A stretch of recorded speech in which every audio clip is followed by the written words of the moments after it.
Mesdames et messieurs, bonjour et bienvenue à cette autre édition de votre émission Autant le dire. Notre invitée est Marie-Louise Wandji. Elle est spécialiste d'économie sociale et familiale, présidente de l'Association des conseillers en économie sociale et familiale au Cameroun.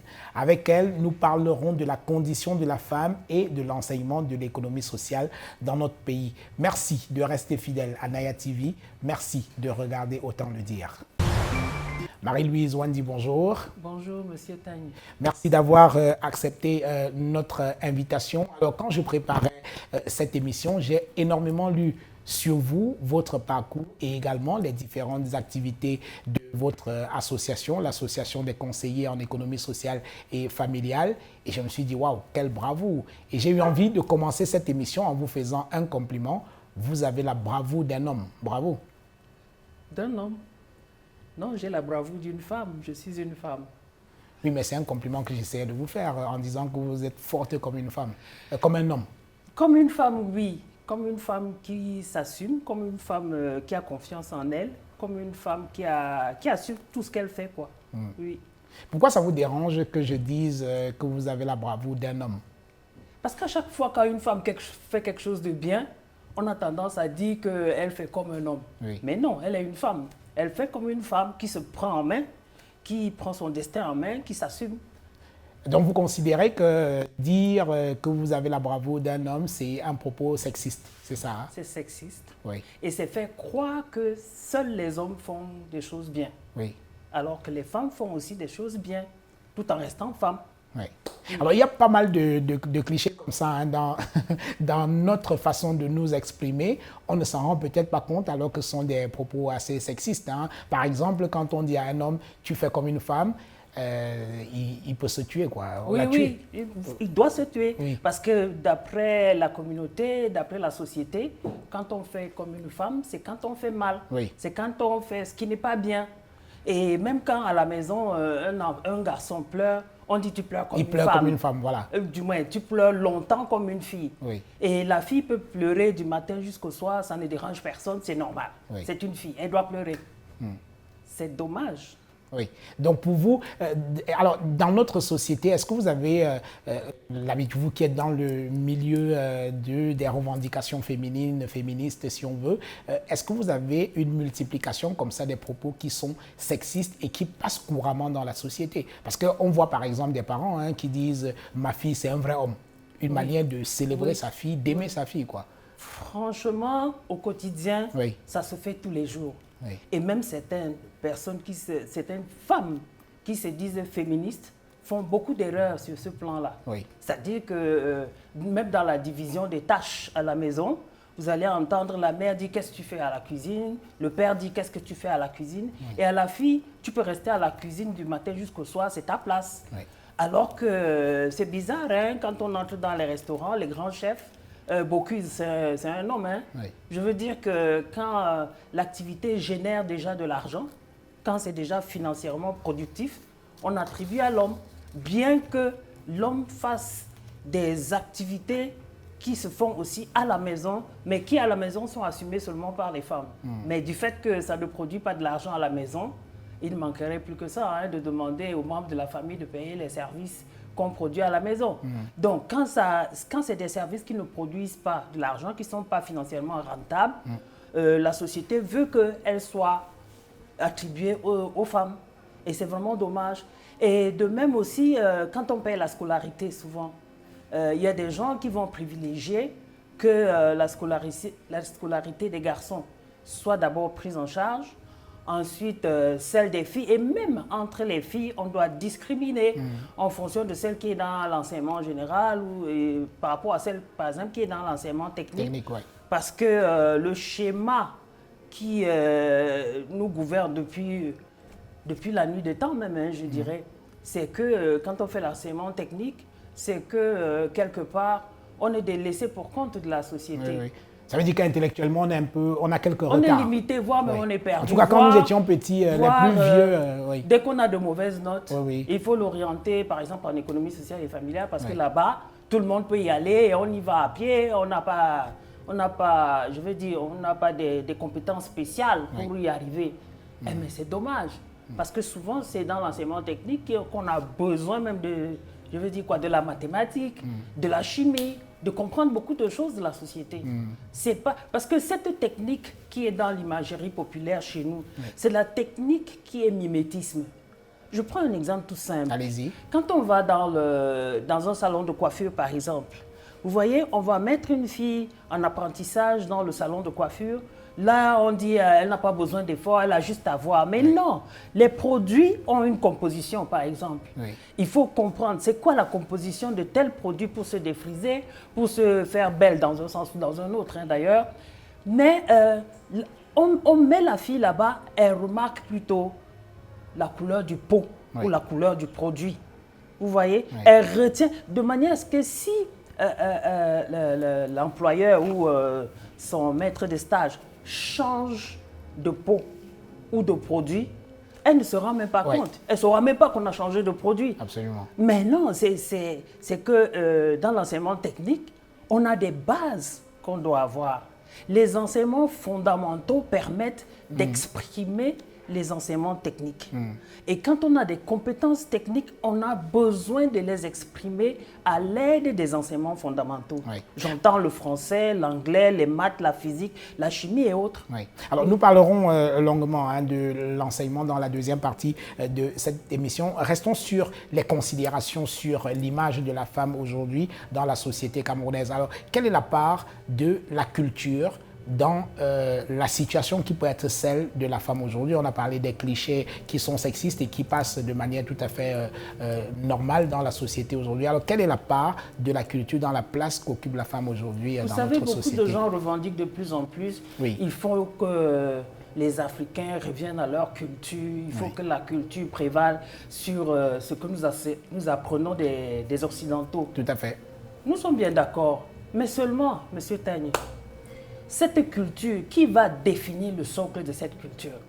Si c'est la culture qui va encore nous mettre au banc de la société, du moins qui va encore nous oublier, nous les femmes, ou alors qui va définir un certain nombre de besoins ou de stratégies qui va montrer, parce que j'ai suivi un animateur sur une autre chaîne qui disait qu'on investit sur la femme seulement si elle a déjà produit 5 enfants et ainsi de suite.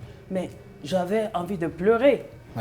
Vous savez, cette histoire de dire la culture, les gens pensent qu'ils ont le monopole. Je veux dire les hommes. Enfin, certaines femmes aussi. Hein. Je n'accuse pas seulement les hommes. D'ailleurs, il y a aussi des hommes qui comprennent que les femmes sont des humains, ont des besoins. Heureusement. Les mêmes besoins, les besoins des hommes, les femmes les ont aussi pour s'exprimer. C'est peut-être des spécificités du sexe qui font que nous soyons différents. Mais on a les mêmes besoins, que ce soit intellectuels, que ce soit des besoins pratiques, des besoins stratégiques, c'est les mêmes. Donc, cette culture-là, qui va la définir? Si on va la définir sans nous, elle va être difficile à passer quand même, hein, par rapport à certaines personnes. Enfin, je parle de moi peut-être, mais il y a des gens qui partagent ce que je dis. Hein. Donc, revenir à la culture, je suis d'accord. Mais il va falloir que ce soit une culture qui ne laisse plus personne, qui ne met plus les femmes dans comment je vais dire, dans le système maternant uniquement, dans le système de reproduction sociale. Reproduire les générations, les héritiers des hommes et ainsi de suite. Non, nous avons traversé quand même ce stade-là. Nous avons aussi des besoins stratégiques. Mais on observe encore quand même que, parlant de culture, justement, il y a encore certaines considérations culturelles qui sont assez avilissantes pour les femmes. On peut parler du rite de veuvage dans certaines sociétés qui sont absolument horribles pour certaines femmes. Hein. Tout à fait, et qui sont des fois faites par des femmes. Hein. Et pas des femmes elles-mêmes. Pas des femmes elles-mêmes, par d'autres femmes en fait. Mais il y a ces rites-là qui ont du mal à s'arrêter ou alors à être amenuisés, vous voyez, pour que ce soit... Parce que aussi, il y a des femmes qui ne voudront pas entendre dire qu'elles ne vivent pas des rites à partir du moment où elles ont perdu leur mari. Mais on peut les assouplir. C'est une question mentale, c'est une question de formatage. Vous savez, la fille, on l'éduque depuis la naissance, je dirais même depuis le ventre. Dès qu'on sait déjà que c'est une fille, on sait que ça ne sera pas le prochain héritier du mari ou du père ou de je ne sais pas qui. Donc les comportements sont liées au sexe de l'enfant qui arrive. Donc, il va falloir que ces pratiques-là, qu'elles puissent changer et puis aussi qu'on puisse les adapter, comment je vais dire, en fonction de la personne qui doit vivre les rites et qui accepte de les vivre. Mais il n'y a même pas que la culture, hein, il y a aussi la religion. Des interprétations qui sont erronées. Je ne pense pas que Dieu ait décidé que la femme doit subir ce qu'on l'a fait subir tous les jours. Et tout le temps, on ne prend qu'un extrait, un morceau de la Bible ou du Coran pour positionner... Pour justifier toutes sortes d'abus sur les femmes. Sur les femmes. Et aussi, quand on l'a formaté dans ce sens-là, vous savez, quand vous êtes petite, on dit, ferme tes pieds, mets-toi debout. Quand le père parle, tais-toi. Quand ton frère parle, tais-toi. Quand il est absent, lave tous ses habits et autres. Mais attendez, ça c'est quelle éducation? Le garçon comme la fille doit recevoir la même éducation pour lui permettre de préparer son autonomisation pour le présent et pour le futur. Parce qu'après, on les voit à l'université, les garçons ont pris une chambre, il n'est même pas capable de faire une omelette. Il n'est pas capable de faire sa lessive. Et du coup, parce qu'à la maison, maman faisait tout et puis les grandes sœurs ou les petites sœurs faisaient tout. Faisaient tout. Et du coup, il va se retrouver un peu perdu. Et la première fille sur qui il va tomber va être en même temps son lit, la personne qui lui fait la nourriture et tout et tout. Et quand il va falloir maintenant se poser peut-être pour se marier, vous verrez le père qui va jurer que cette fille-là, non. La mère qui va dire non, tu viens prendre mon fils et patati et patata. Et puis le garçon est là et personne ne fait l'analyse pour comprendre quelle est l'origine, quelles sont les causes de cette situation. Et la société a toujours, souvent, travaillé sur les conséquences. Oui, mais on observe également, en parlant toujours de la culture, là c'est la situation inverse. C'est-à-dire qu'on a l'impression que dans nos familles, on éduque les femmes pour être toujours en dessous des hommes. On n'éduque pas les femmes pour leur dire vous devez apprendre à être autonome, vous achetez vous-même votre propre voiture, quand vous arrivez au restaurant, vous-même vous payez vos factures. On dit non, l'homme il va le faire. Peut-être que c'est également à partir de là que les femmes devraient développer leur indépendance. Tout à fait. Elles sont des cadettes sociales. Voilà. À vitam aeternam. Parce que la société veut qu'elle soit là. Oui. Mais vous savez, c'est une question de besoin individuel, personnel. Tout à fait. Vous savez, la société éduque la fille seulement pour les besoins pratiques. C'est-à-dire on l'amène à se décentrer d'elle. C'est-à-dire que ce qu'elle fait, elle n'a réussi ou elle n'a bien fait que quand elle l'a fait pour l'autre, pour les autres. Même pas pour elle-même. Et justement, on élève les femmes, on les forme pour qu'elles plaisent à leur mari. Qu'elles plaisent à leur mari, qu'elles plaisent au père, à la communauté des hommes, du moins aux hommes de sa communauté. La bonne femme, c'est celle qui est appréciée par son mari. Qui ne dit rien, qui se tait. Mais les gens oublient souvent même, le silence est dangereux. Quand on frustre ou quand on empêche quelqu'un d'être ce qu'il est exactement. Je parle d'un homme ou d'une femme. Quand on l'empêche les gens, quand tu ne peux pas être toi-même, surtout que toi seul tu connais tes besoins. Quelqu'un ne peut pas être, même ta maman ne peut pas savoir quand tu vas aux toilettes, qu'est-ce que tu peux faire là-bas. Est-ce que c'est pour te proposer ton maquillage? Est-ce que c'est pour faire ci ou pour faire ça? Tu es la seule personne, je parle des filles, tu es la seule personne qui connaît tes besoins, tes aspirations, tes ambitions, ton rêve. Donc, quand la société vient maintenant te contrarier parfois par rapport à l'expression de ses rêves ou par rapport au chemin que tu veux tracer pour atteindre ses rêves, c'est des frustrations. C'est des choses qui, après, quelquefois, c'est vrai, il y en a aussi qui arrivent à s'en sortir. Mais très souvent, vous allez voir même des personnes qui sont des grands cadres, mais qui, à leur niveau, vont encore dire il faut que ma mère me dise ci, que mon père, ma grand-mère, ainsi de suite. Mais non, tu dois être toi-même, tu dois t'assumer, tu dois prendre des décisions. Encore que par rapport, par exemple, aux prises de décisions, pour en venir aussi là, pour un exemple pratique de tous les jours, les décisions ne sont pas seulement celles qu'on prend quand on est au sommet d'une entreprise ou d'une organisation. On apprend à prendre des décisions et ça se fait dès la famille. Vous savez, quand vous allez, par exemple, comme j'ai dit tout à l'heure, vous allez faire, du moins vous avez un besoin et puis vous partez. C'est vous qui prenez la décision. Vous avez faim, vous cherchez à manger. Je veux dire que la prise de décision s'apprend dans la famille, dans le ménage. Ouais. C'est la famille ou le ménage est l'usine de fabrication, est l'usine d'autopromotion, est l'usine de construction du capital humain dans la famille. Donc, quand même dans les petites décisions, les petites initiatives, les responsabilités, le sens de l'objectif, le sens des efforts, pour que quand quelqu'un dit, un enfant vous dit, je voudrais être un mécanicien ou alors je voudrais être un grand restaurateur demain, et dans son schéma mental, il s'apprête, il se donne les moyens de pour le pouvoir devenir. arriver. Ça, c'est des décisions qu'on prend. Je veux dire que la décision, ça prend, c'est pas quand on est au seuil de la porte en regardant l'extérieur, en regardant une entreprise ou, je sais pas, en regardant le monde, qu'on prend les décisions. C'est pas seulement dehors, on les prend déjà à la maison. Oui. Donc, il y a des gens qui, parfois, ne sont même pas capables de prendre une décision à la maison, mais qui veulent la prendre dehors. Oui, c'est compliqué. C'est compliqué. Oui. Alors, avec l'avènement des réseaux sociaux, Marie-Louise Wandji, on observe qu'il y a une banalisation de la violence sociale ou conjugale envers les femmes. On voit des images qui sont extraordinairement insoutenables de femmes qui sont brutalisées, des violences à l'égard des femmes, elles sont sociales ou conjugales. Alors, est-ce que vous avez observé, vous aussi, cette recrudescence de ces images-là? J'ai observé. Et à quoi est-ce que vous attribuez cela?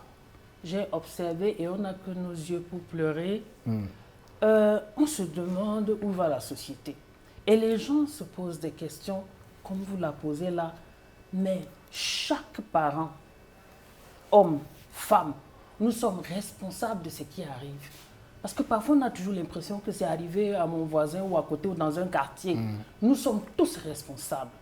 Parce que l'éducation, comme a dit Nelson Mandela, l'éducation est l'arme la plus puissante pour changer le monde ou pour transformer le monde. Et l'éducation commence en famille.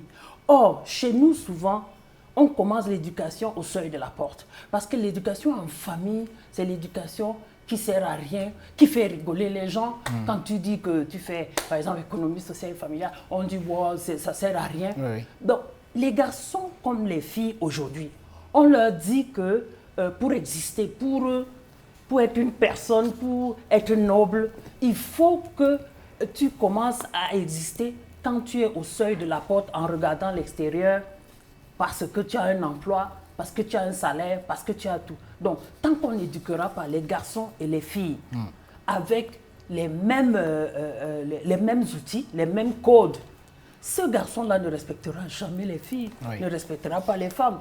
Mais pour les ramener souvent à l'ordre ou bien pour leur rappeler des choses, il faut parler de leur fille ou de leur sœur. Le garçon ou l'homme en général, vous allez m'excuser quand je parle comme ça, ils ne sont sensibles que quand vous parlez de sa sœur, de sa cousine, de sa mère. Là, c'est une fille différente des autres. Oui. C'est une fille différente de la femme que j'ai à la maison, parce que la femme, c'est l'étranger. Mais ma fille, c'est ma fille. Alors, le comportement est un peu différent. Mais c'est dommage.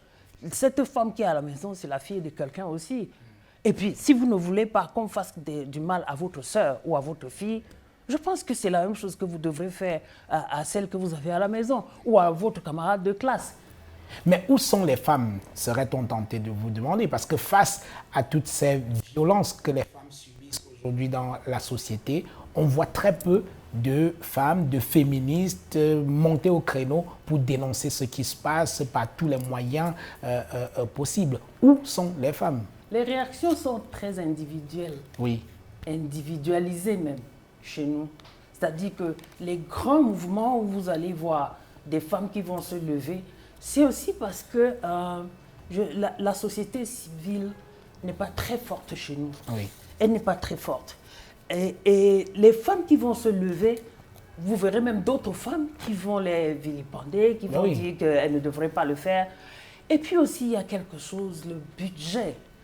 Le budget de l'État, je ne travaille pas dans l'État, je n'ai jamais travaillé dans l'État, hein, mais si, je travaille quand même à un moment donné, mais le budget que dispose le ministère de la promotion de la femme et de la famille, quand vous regardez des fois, vous avez l'impression que ça peut être très très difficile Oui, mais avant de regarder la responsabilité, par exemple, de l'administration à travers le ministère de la Femme ou alors des Affaires sociales, mais les femmes elles-mêmes, elles peuvent se mobiliser. Ailleurs, on voit une société civile féminine qui est extraordinairement forte.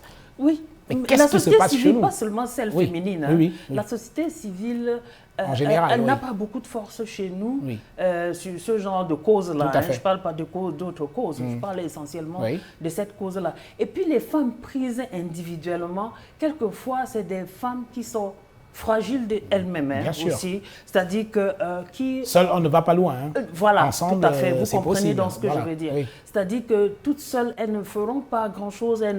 Disons que leur voix ne porte pas. Absolument et pas. Surtout quand en face, vous avez presque la société entière qui est là, qui regarde, qui veut vous mettre au banc de touche parce que c'est une femme qui parle trop, c'est une femme qui se mêle de tout, c'est une femme... C'est-à-dire que plus vous revendiquez, plus les autres ont même l'impression que vous voulez soi-disant changer la culture africaine. On ne change pas la culture africaine, non.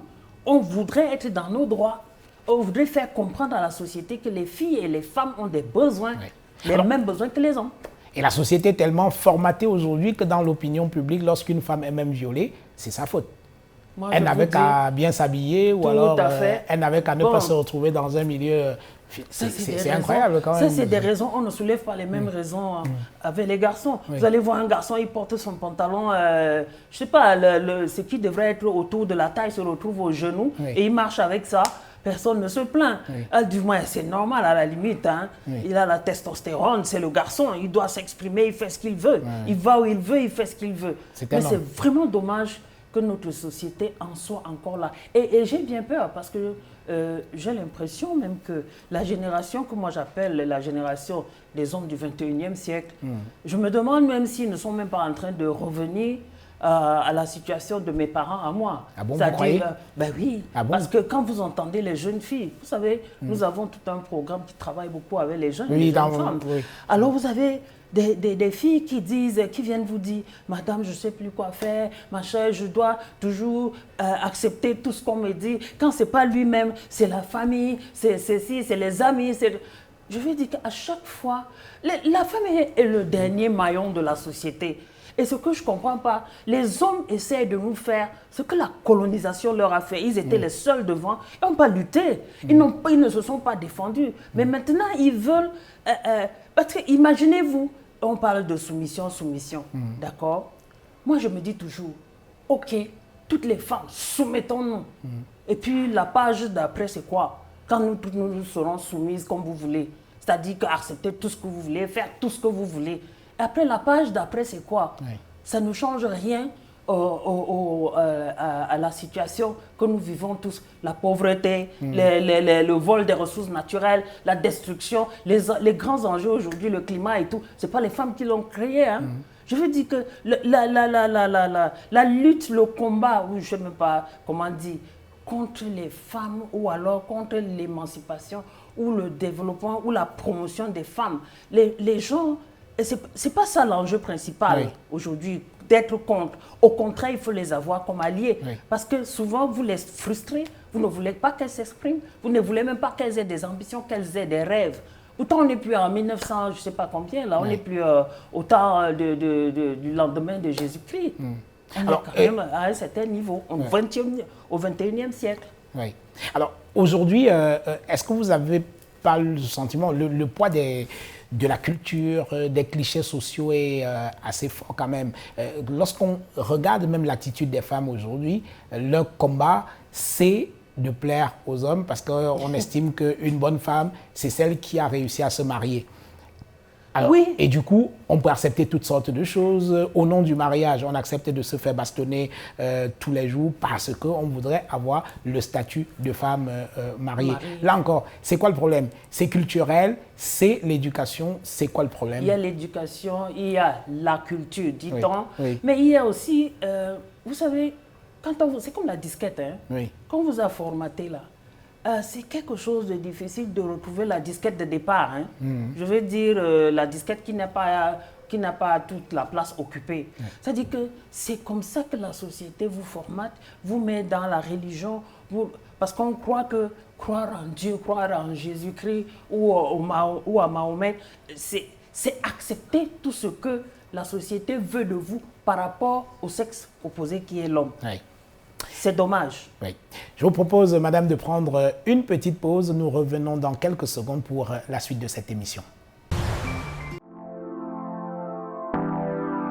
Nous avons pensé. Pour mieux répondre à vos attentes, nous avons rehaussé le standing.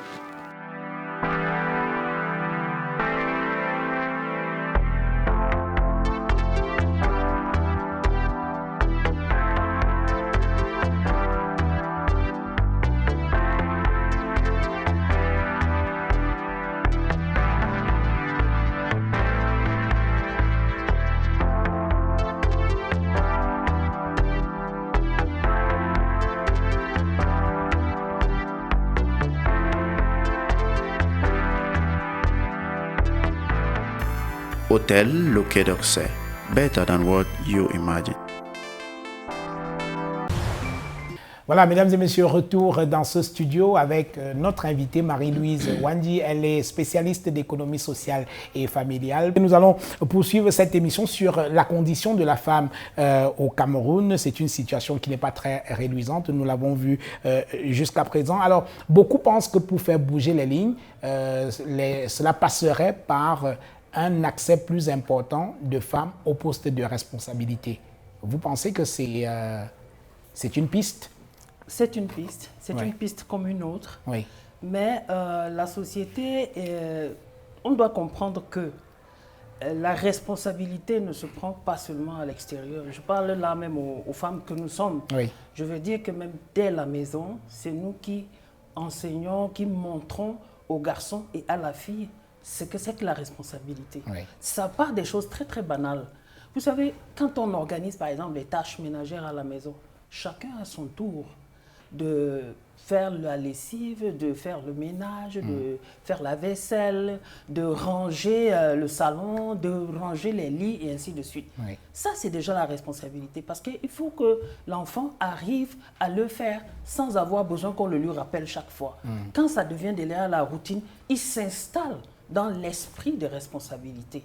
Donc, ce n'est pas seulement quand il est hors de la maison qu'il est responsable. On est responsable dès la maison. Et d'ailleurs, souvent, quand on voit par exemple les grands problèmes que nous connaissons aujourd'hui, les jeunes qui font les sextapes et je ne sais pas quoi, tout le monde, la société dit « Ah, c'est la famille, on n'a rien fait, on n'a pas fait ci, on n'a pas fait ça. Oui. » Mais attendez, quand vous décriez ça, même vous qui parlez, vous êtes responsable de tout. Oui. Nous sommes co-responsables de ce qui arrive à notre société.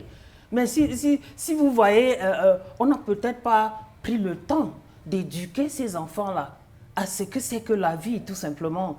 Et comment voulez-vous, quand ils sont hors de la maison, ils se comportent les uns et les autres en fonction. Je veux dire qu'ils grandissent suivant l'environnement dans lequel ils vont se retrouver. Oui. Ils vont tout prendre là dehors. Oui. Nous sommes responsables de tout ça. Alors, en matière d'accès des femmes aux postes de responsabilité, il y a certains pays qui font office de modèle. Hein. En Afrique, par exemple, on cite le cas du Rwanda, où 40% de membres du gouvernement, de ministres, sont des femmes, et 61% de l'Assemblée nationale au Rwanda est constituée de femmes. Je suis la première à saluer le Rwanda. Hein. Oui. Nous sommes très, très fiers de tout cela.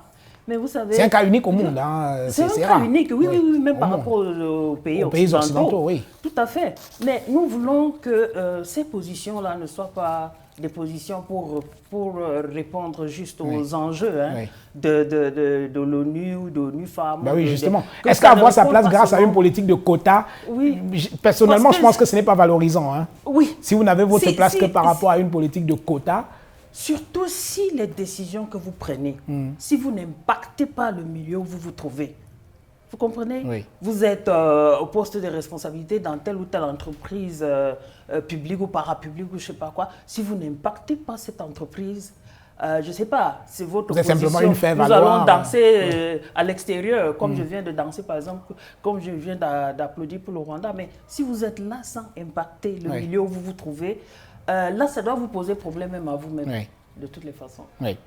Je le disais en introduisant cette émission, Marie-Louise Wandi, vous êtes spécialiste d'économie sociale et familiale. Vous avez été formée en France. Parlez-nous très brièvement de votre formation en France. Vous avez, je crois, une maîtrise en économie sociale et familiale obtenue en France. Oui. J'ai commencé par un bac scientifique, un bac D oui, au Cameroun. Oui. Et ensuite, je suis partie en France à la demande, du moins, de mes parents qui souhaitaient que je sois pharmacienne au départ. Donc, je suis arrivée en France, la pharmacie ne m'intéressait pas forcément. C'est pour ça que je parle souvent d'orientation. Il faut faire attention à l'orientation des enfants. Et de là, j'avais cette envie qui m'habitait toujours parce que j'admirais beaucoup ces autres dames ou jeunes de leur temps qui faisaient économie sociale et familiale, qui travaillaient beaucoup des doigts. Vous savez, c'est quelque chose que j'aime beaucoup, que j'aimais beaucoup, et qui me faisait croire que, pas me faisait croire, il y avait ça, et puis il y avait aussi le fait que j'avais travaillé, j'étais bénévole dans l'association des gessistes. Oui. Donc, ça m'a conjugué à ce que je suis, c'est-à-dire que j'aime le travail social, j'aime le travail de développement, donc servir autrui. Vous savez, c'est ça qui m'a fait m'orienter vraiment tout bonnement en économie sociale et familiale pour servir l'humain. Pour moi, le capital humain de base, c'est par rapport à part de l'économie sociale et familiale. Donc, c'est comme ça que je me suis orientée, où j'ai fait 3 ans de formation avec un stage de spécialisation qui m'amène donc au niveau où nous sommes aujourd'hui. Quand on dit conseiller en économie sociale et familiale, c'est un titre, hein, c'est un grade dans notre filière. Et donc, oui, je me suis formée en France. Alors, c'est quoi l'économie sociale et familiale? Comment vous pouvez définir ça très rapidement pour ceux qui nous regardent? C'est quoi? L'économie sociale et familiale, c'est la seule filière qui forme pour la vie personnelle, pour l'employabilité et pour l'entrepreneuriat. C'est un truc de nana, non? C'est un truc de nana. C'est un truc de nana, c'est la bonne sauce. Oui, bonne comme sauce. Les gens disent. C'est comme ça qu'on disait quand nous étions petits. Moi, j'assume complètement la bonne sauce. Hein. Vous savez pourquoi? Parce qu'aujourd'hui, les chiffres de malnutrition, les statistiques, on les donne tout le monde se met à la nutrition aujourd'hui parce que le problème est là. Les enquêtes ECAM ou alors la politique de nutrition, quand vous regardez, vous vous rendez compte. C'est même partout dans le monde, ce n'est pas seulement au Cameroun. Quand vous regardez les statistiques de ce qui se passe, vous comprenez que la santé commence par la nutrition. Vous comprenez? Donc, quand on dit bonne sauce, ça semblait être une insulte parce qu'on croyait que les personnes qui faisaient la bonne sauce n'avaient rien dans la tête. Et puis, c'est l'histoire, l'économie sociale et familiale a hérité des centres de l'enseignement ménager. Et il y a une confusion entre l'enseignement ménager et l'économie sociale et familiale. Alors justement, c'est la question que je m'apprêtais à vous poser. Quelle est la différence entre ce que nous appelions bonne sauce à l'époque, il y avait bonne sauce, il y avait également cette formation que les religieux donnaient aux jeunes filles pour les préparer au mariage. Quelle est la différence entre cette formation-là et l'économie sociale et familiale? Cette formation-là, c'était l'enseignement ménager. Les religieuses, il y a une centaine d'années, presque une centaine d'années, de toute l'Afrique, sont venues pour former les femmes à entretenir leur maison, surtout dans le domaine de l'hygiène, pour les nouveaux cadres africains et autres. Elles donnaient des kits, c'est-à-dire des recettes. Tu veux curer la marmite, on te montre comment. On te dit ingrédients, tant, et puis tu sors le produit, tu cures la marmite. On disait... il faut faire un gâteau ou une recette quelconque. On vous donne des kits. Donc ça, c'est l'enseignement ménager. Mais quand on passe à l'économie sociale et familiale, c'est qu'on voit que le monde bouge. Les mutations sociales impactent la famille, impactent les ménages, impactent tout le monde. Les ménages et les membres, les hommes et les femmes. Donc, il ne faut pas seulement que la femme reste là comme étant une personne qui va juste répéter, faire de manière répétitive toutes ces recettes qu'elle a reçues. Non seulement ça, il y a le besoin de réfléchir sur comment s'en sortir. Donc, Quand, par exemple, les programmes d'ajustement structurel sont arrivés au Cameroun, ça a désorganisé le Cameroun, enfin, peut-être pas seulement le Cameroun, c'était toute l'Afrique entière, les pays africains. Vous avez vu, ça a désorganisé les ménages et les familles. Et même indépendamment de ça, la colonisation qui nous fait croire que ce que nous sommes n'est pas ce qu'il faut être. On essaie de nous assimiler, du moins, on nous demande de nous assimiler à ce qui vient de l'extérieur. Donc, l'économie sociale et familiale, c'est une analyse, la lecture d'un environnement, analyser, interpréter et trouver comment ajuster, renforcer ou repartir sur de nouvelles bases. Vous comprenez? Oui. Ça dit que ce n'est pas une question de recette. Au contraire, on s'inscrit dans la logique des projets. Dans la logique des projets, un projet, vous le réfléchissez, vous constatez d'abord ce qui manque, vous constatez les besoins et ainsi de suite. Et puis, vous avez des projets pour pouvoir vous sortir ou alors répondre aux besoins pratiques ou aux besoins stratégiques de chaque membre de la famille. C'est ça l'économie sociale et familiale. Comment se forme-t-on dans l'économie sociale et familiale au Cameroun aujourd'hui? Bon, au Cameroun, on est un exemple spécifique dans le monde. Je sais de quoi je parle parce qu'il n'y a qu'au Cameroun qu'on fait l'économie sociale et familiale en tant que spécialisation dans le secondaire. Quand on le fait dans le secondaire ailleurs, c'est déjà professionnalisant, c'est-à-dire qu'on vous donne des capacités pour être opérationnel directement dans le besoin. Pas de longues études. C'est pas de... On fait l'économie sociale et familiale en général à l'extérieur à partir du baccalauréat. En fait, ça peut se comprendre. C'est-à-dire que les gens ont, dans l'enseignement général, acquis des enseignements fondamentaux qui sont des enseignements qui vous permettent d'exprimer les autres spécialisations, tout comme celle de l'économie sociale et familiale. Donc, au Cameroun, on a l'économie sociale et familiale en tant que spécialisation dans le secondaire jusqu'en terminant, mais on appelle ça BT. À la place du bac, on dit BT. Et ensuite, il y a dans le supérieur, il y a l'enseignement et il y a les BTS. C'est-à-dire que les gens qui veulent enseigner, elles vont à l'ENSET. Du moins, on a déjà créé plusieurs ENSET au Cameroun et on s'oriente là-bas. Mais sauf que souvent, les produits qui sortent de ces écoles, parfois on les utilise, parfois elles-mêmes elles ne savent pas, elles sont un peu perdues dans l'orientation professionnelle qu'il faut avoir et elles travaillent des fois même pas dans l'enseignement, mais elles font autre chose. Mais souvent elles ont l'impression d'entrer dans autre chose par effraction, alors que quand on a bénéficié de l'économie sociale et familiale bien faite, on est soit dans l'enseignement, soit dans le travail social ou le travail de développement, ou dans l'économie sociale et solidaire. Alors, est-ce que vous diriez que l'économie sociale n'est pas suffisamment développée en ce qui concerne l'enseignement au Cameroun? Parce que tel que vous l'expliquez, on a le sentiment que le cursus, il est un peu buté, non? Bon, buté, je ne sais pas, et je ne me pose pas ici en tant que donneuse de leçons, mais je dis qu'il y a des informations que même mes sœurs, économie sociale et familiale, ou alors les jeunes que nous encadrons, n'ont pas souvent l'information exacte par rapport à l'orientation scolaire d'abord et professionnelle ensuite. C'est-à-dire qu'elles sortent par exemple du baccalauréat, bon, chacune va lutter, se retrouver là où elle se retrouve, ok, elle va soit aller à l'université, soit se débrouiller au quartier, mais souvent, elles ont même honte de se présenter comme étant professionnelles d'économie sociale et familiale. Mais c'est parce qu'elles manquent de la bonne information. Et elles ne cherchent pas souvent la bonne information. La recherche d'information est une compétence qu'on a quand on veut même s'orienter en BTS économie sociale et familiale. C'est une compétence. C'est même une condition pour pouvoir s'orienter en économie sociale et familiale. Parce que si vous restez chez vous, vous ne cherchez pas l'information, vous ne le saurez pas. Vous ne l'aurez jamais. Donc vous ne maîtriserez même pas votre filière de formation. Alors, Simone de Beauvoir, l'une des figures mondiales, pas seulement françaises, l'une des figures mondiales du féminisme, pensait que le meilleur moyen pour les femmes d'assumer, d'être écoutées dans la société, c'était de s'assurer d'abord une certaine indépendance financière et après, elles pouvaient faire exactement ce qu'elles veulent. Est-ce que vous êtes d'accord avec cette lecture et qu'est-ce que vous faites pour que les femmes, justement, aient cette autonomie financière qui pourrait les amener à être plus indépendantes? Complètement, je suis d'accord avec Simone de Beauvoir, mais j'aime souvent prendre des références un peu plus chez nous. Oui, allons-y. On a de grandes dames qui ont parlé de l'autonomie financière chez nous. Et oui, il faut absolument être financièrement Indépendante. Oui. Ça vous permet de pouvoir parler, ne serait-ce que parler.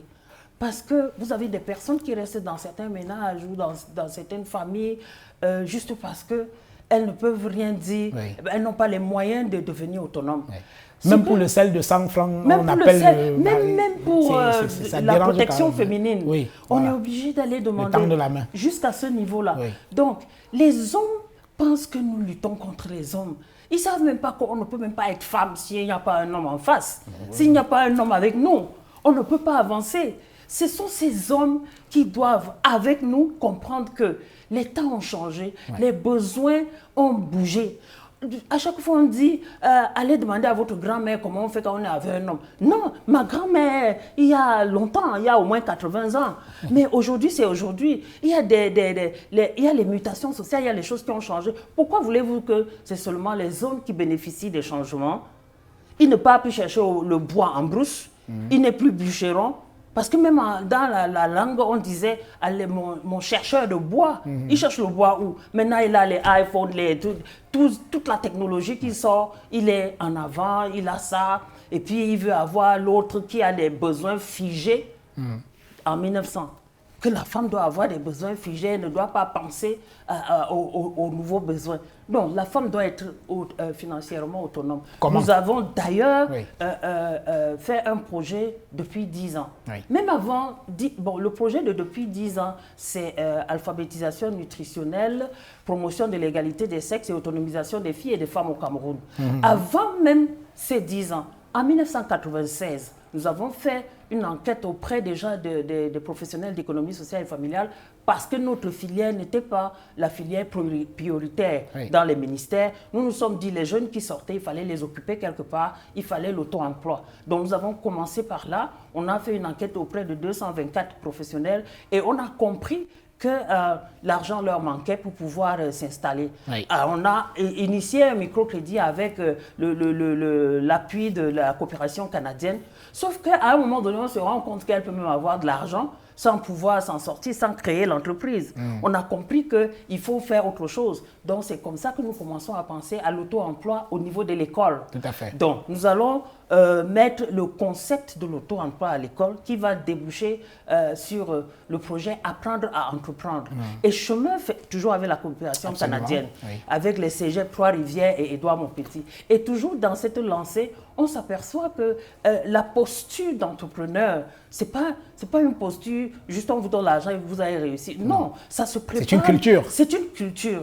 Et nous appelons ça la pédagogie entrepreneuriale. Et toutes les matières des ESF sont puissamment, du moins, on peut les utiliser pour s'en sortir, pour en vivre. Le tout maintenant, c'est que la formation des formateurs puisse mettre la stratégie ou la pédagogie entrepreneuriale dans la tête des formateurs pour qu'ils puissent transformer leurs élèves, pour qu'ils puissent transformer ces jeunes en entrepreneurs plus tard. Parce que c'est toute une pédagogie, c'est un ensemble d'outils et c'est une pédagogie qui ne cloisonne plus les enseignements comme nous le faisons aujourd'hui, c'est-à-dire le prof de biologie est dans son coin de sport est dans son coin, alors que tous les deux, par exemple, parlent de la santé.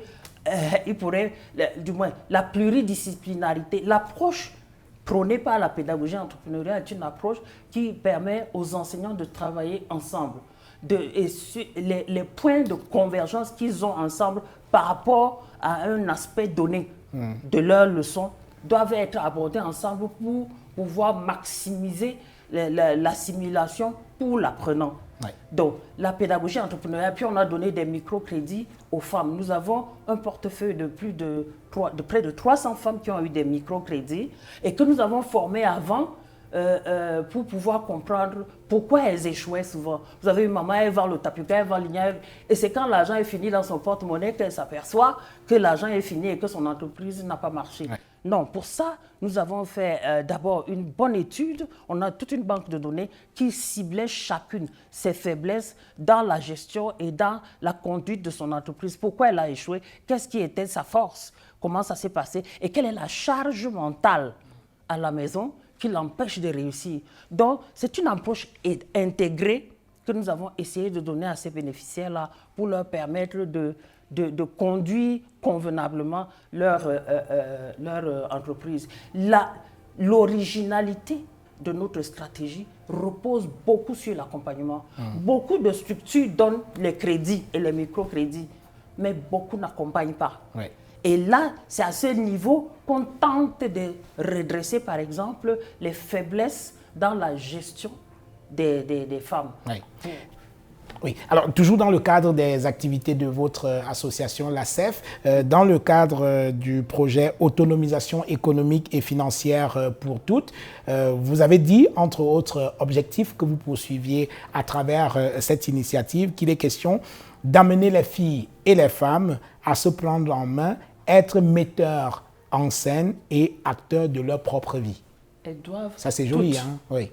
Les garçons comme les filles d'ailleurs, oui. Mais je défends beaucoup les filles dans la filière, oui. Parce qu'on nous a enfermés dans une filière. Oui. On a fait croire que c'est seulement les filles qui doivent être dedans, alors que c'est pour les garçons et les filles. Donc, ces filles-là, nous avons défini 4 thèmes pour les amener à sortir d'elles-mêmes. Nous avons 12 caractéristiques que nous les amenons à prendre, du moins, à regarder leur vie, à se prendre en main, à avoir même l'autonomie de penser de sa vie. C'est-à-dire, vous savez, c'est pas facile quand vous êtes là et qu'on vous dit chaque jour ce que vous allez être, ce que vous allez faire et tout et tout. Oui. Parfois, vous vous abandonnez, hein, vous ne réfléchissez plus, ça devient comme les moutons et puis il y a quelqu'un qui vous conduit. Si on fait comprendre aux filles que pour t'en sortir, d'abord tu dois avoir un rêve. C'est pas à moi de te prêter un rêve. Tu dois avoir un rêve, tu dois pouvoir te donner les moyens d'atteindre ce rêve. Tu dois avoir le sens de l'effort, le sens de l'objet. Du projet, pardon. C'est-à-dire avoir des objectifs. Parce qu'il y a des gens, c'est quand le matin se lève et elle trouve que le matin est là, ou quand la nuit arrive, elle doit se coucher, elle dort. Non. En permanence, il faut avoir un emploi du temps. Vous comprenez? L'emploi du temps, et c'est valable même pour les femmes, hein, et même pour les hommes aussi, parce que quand on fait une étude de l'emploi du temps des filles et des femmes, au jour le jour, on s'aperçoit de la charge de travail que les petites filles ont. Donc, nous avons 4 thèmes que nous développons avec les filles. La construction de la personnalité, la santé de reproduction, les droits et les devoirs de la femme et de la fille et l'orientation scolaire et professionnelle. Donc depuis que nous avons eu environ 500 filles dans les 6 clubs implantés dans les 6 régions au Cameroun, nous avons travaillé depuis 5 ans et aujourd'hui, nous voulons mettre à l'échelle les acquis que nous avons eus à travers un personnage tel que Inanga. C'est-à-dire que Inanga va être la personne, le porte-parole. Elle va expliquer c'est quoi l'économie sociale et familiale. Qu'est-ce que l'économie sociale et familiale lui a apporté. Inanga s'est inscrite dans les clubs, dans notre club, en classe de 2e année.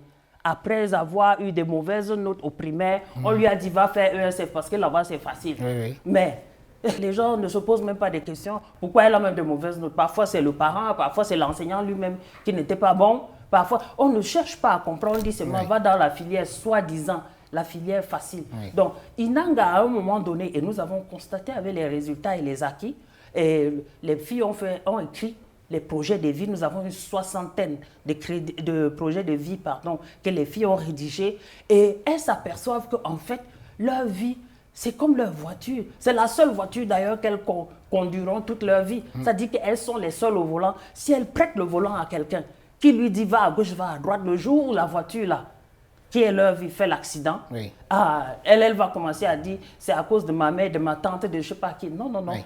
Tu prends ta vie en main. Alors, par rapport à tout le travail que vous faites, vous travaillez énormément avec les jeunes filles dans les écoles, partout, dans le cadre de votre association ACEF. Est-ce que vous avez le sentiment que le message passe? Quand vous regardez les réseaux sociaux, ce qu'on montre des femmes et tout, des jeunes filles et tout, franchement, vous savez, il y a du travail. Il y a du travail. Oui. Ça, il y a du travail. C'est-à-dire que vous, c'est comme si vous devez porter une voiture et vous êtes seul à porter la voiture. Vous comprenez? C'est compliqué, c'est lourd, c'est difficile. Et puis, quand vous arrivez à soulever un côté, il faut que les autres vous aident à soulever aussi. Vous savez, c'est-à-dire que le travail auprès des filles, quand on ne laisse pas les filles d'abord réfléchir sur elle-même, sur sa propre vie, comme je viens de dire, qu'elle elle doit être le seul maître à bord de sa vie. Metteur en scène de sa propre vie. Metteur en scène, acteur de sa propre vie. Oui.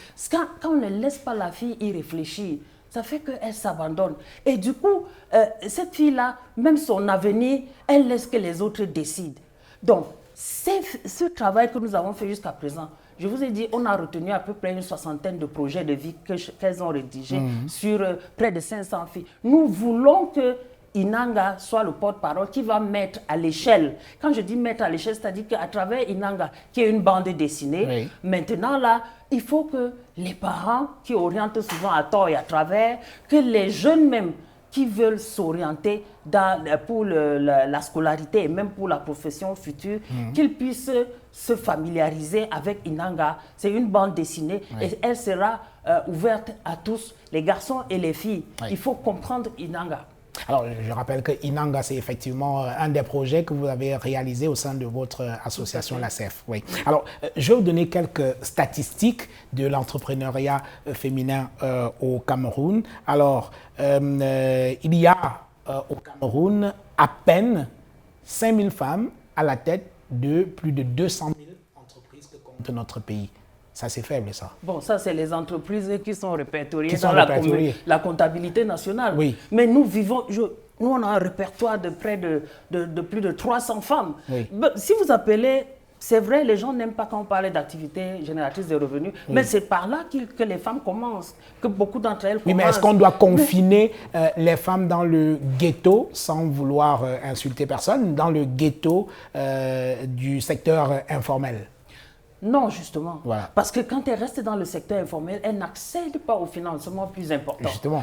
Et c'est d'où ce que je disais qu'il y a une formation que nous faisons depuis le jour où nous rencontrons la femme. La femme décèle elle-même ses forces et ses faiblesses avec nous. Et elle voit son potentiel. Et on cherche à voir celle qui est dans l'entrepreneuriat par nécessité. Parce qu'il y a l'entrepreneuriat de nécessité et il y a l'entrepreneuriat d'opportunité. Donc, quand on a déjà séparé les deux, en prenant en charge celles qui sont dans l'entrepreneuriat d'opportunité, ce sont celles-là qu'il faut vraiment du moins pousser. Parce que quand je dis souvent prendre en main, j'aime pas trop le terme prendre en main, on accompagne.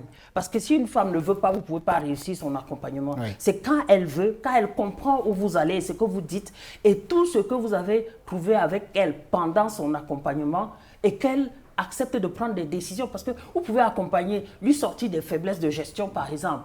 Au jour le jour, si elle décide que le voisin qui arrive, je vais lui donner 3 bières pour mettre à mal mon entreprise, elle va quand même lui donner 3 bières. Votre travail ira à l'eau. Donc, il faut que mentalement, même elle pense qu'elle est capable de travailler, d'être dans le domaine de l'entrepreneuriat d'opportunité. Oui. Celles qui sont par nécessité, ce sont celles qui veulent faire bouillir la marmite au jour le jour.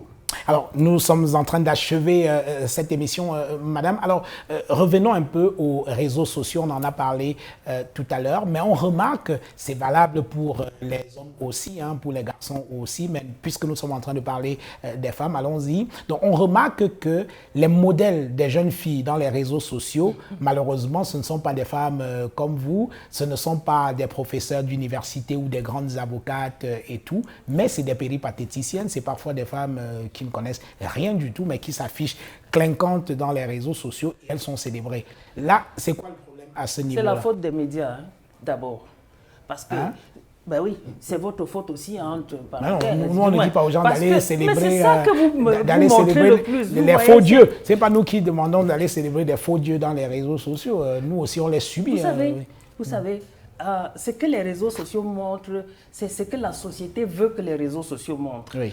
Et c'est ça qui est accessible facilement pour les filles et les femmes. Oui. Par exemple, regardez les novellas, et je sais pas quoi, tous ces films qui se passent, je sais pas où au Brésil, je sais pas où ça se passe. C'est au Brésil. Mais et quand ça arrive ici, c'est moins cher et c'est ça qu'on fait voir aux femmes 24 heures sur 24, au point où elles laissent sa marmite au feu parce qu'elles regardent ça. On ne respecte Mais plus dans les elles ont maisons, hein, nouvelle la télé, Voilà. la télé la plus Et puis regardée au elles ont Cameroun. le cerveau au Cameroun, le cerveau et le corps au Cameroun, mais avec ce qu'elles vivent là, elles pensent que c'est la réalité, alors que c'est même faux. Donc, c'est pour vous dire que les réseaux sociaux, c'est quelque chose de très très dangereux et tant que nous n'éduquons pas, je reviens maintenant aux parents qui sont responsables d'un certain genre d'éducation. Oui. Et puis souvent, quand on dit même ce que vous enseignez, là, on enseigne ça à la maison, on n'a pas besoin d'aller à l'école. Mais s'il n'y avait pas besoin d'école, si tous les parents savaient ce qu'il y avait à faire, on n'aurait pas ces situations, les sextapes, la malnutrition, avec des statistiques aussi alarmantes, la malbouffe. Parce que c'est ça qui nous guette aujourd'hui. Oui. Toutes ces maladies, la tension, le diabète et tout le reste. Et les gens pensent que quand on a un burger, c'est qu'on est moderne. Vous comprenez? C'est que quand j'offre ça à mon fils... Entre un burger et les pommes pilées, je crois que le choix est tout trouvé. Hein. Bon, les gens préfèrent le burger. Les gens pensent que l'enfant ne peut même pas manger le reste de nourriture le matin avant d'aller à l'école. Et on préfère laisser l'enfant aller le ventre vide. Oui. Quelque part, le complexe du colonisé nous dérange. Oui. Vous comprenez? On n'arrive pas à comprendre que nous avons tout ce qu'il faut. Les gens là nous admirent. Hein. Moi, je les reçois ici. Hein. J'ai plein de promotions de stagiaires, que ce soit françaises, finlandaises, vous travaillez beaucoup avec le Canadien, là, justement. Oui. Voilà. Beaucoup viennent ici. Mais quand ils viennent ici, je ne vais pas me mettre à leur service et qu'ils mangent chez eux. Parce que certains ont honte même de faire. Vous allez voir, les gens reçoivent ces personnes chez elles, commencent à faire la salade. Non, je fais le cuit.